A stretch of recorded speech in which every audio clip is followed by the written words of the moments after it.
I wanted to spend a few minutes going over some of the more difficult problems from the exam 2 practice study here. Problems number 31, 32, and number 15. If you haven't already done so, go ahead and work those first and see if you can get it right. But here, starting with problem number 31 and 32, those are a little bit harder than a few pages back on problem number 15. These here, as a general guideline here, when you approach a problem, it's always good to just cover up the answers and work through the synthesis yourself here on a scratch sheet of paper. It's always easy when you just jump to the answers right away to get tricked. Don't get tricked. So let me work through the problem here first.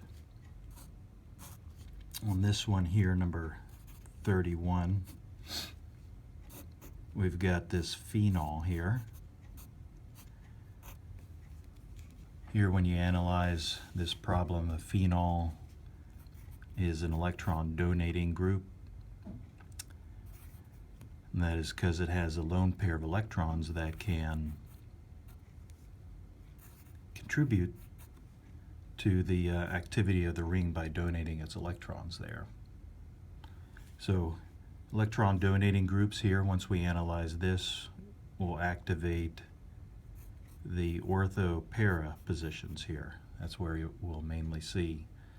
Now most of these here, a lot of them have been worked out to where the para will be the major product when you're adding a second group onto the benzene.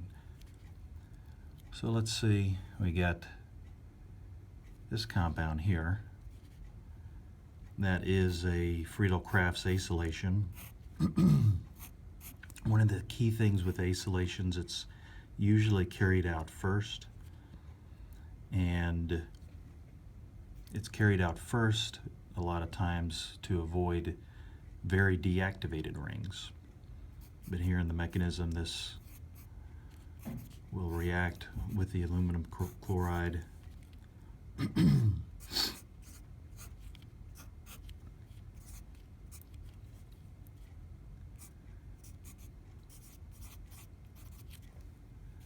Like that.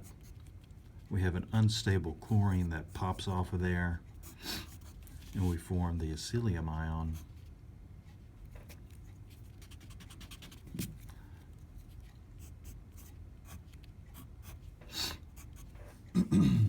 And the acylium will be attacked by this phenol here. I'm going to skip part of the mechanism and just attach that on there. It's not always necessary to do the entire mechanism to figure out what transformation is occurring. Okay, next step here is to use this zinc mercury amalgam. Metals do complicated things, so we don't have a mechanism for this, but this oxygen is going to magically disappear and carry out a reduction.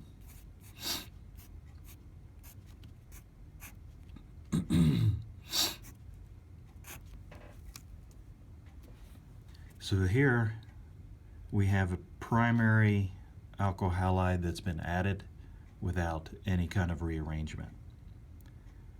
Just as a reminder, if I had added this group, say with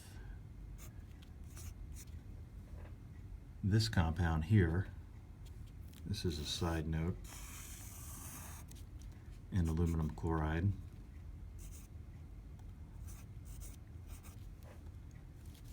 that 1, 2, 3, 4, that would have created from the same starting material here this compound.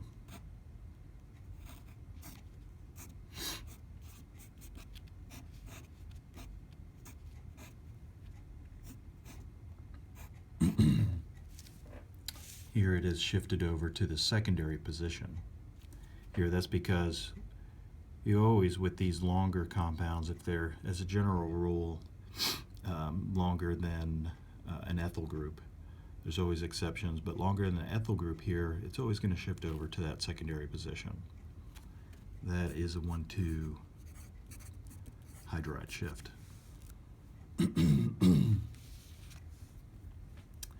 Excuse me, I'm sick.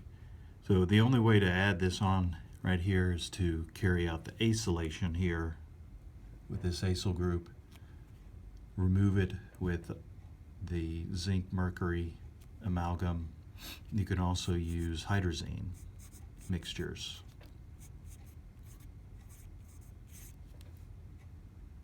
To do the same thing. And then let's look at our last step. Here we have bromine. Bromine's in combination with so many different things. In this case, we've got the light. Light is going to initiate a radical reaction.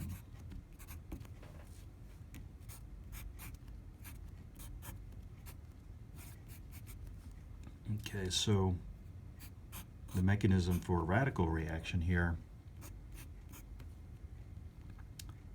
once we form the bromine radical, it's going to abstract this most stable hydrogen right here.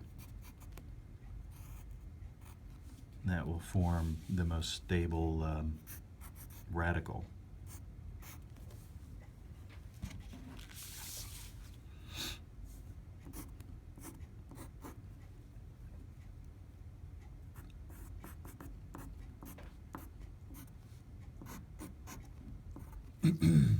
There's a resonance stabilized radical there in that position. So that's where that will react with bromine here, elemental bromine, to form this product.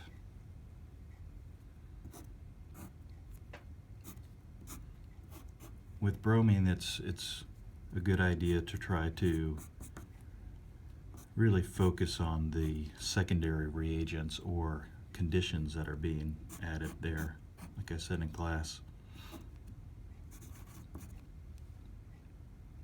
Again, here with the radical initiator, it's going to attack this position.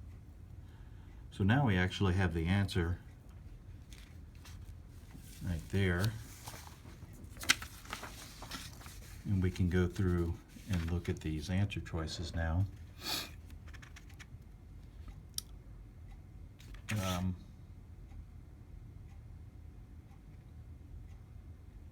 Oh, it's a good thing I did this one. I noticed there is an error in number 31. But if we look at these answer choices here, we see there the bromine was added to the benzene ring. That's going to be wrong.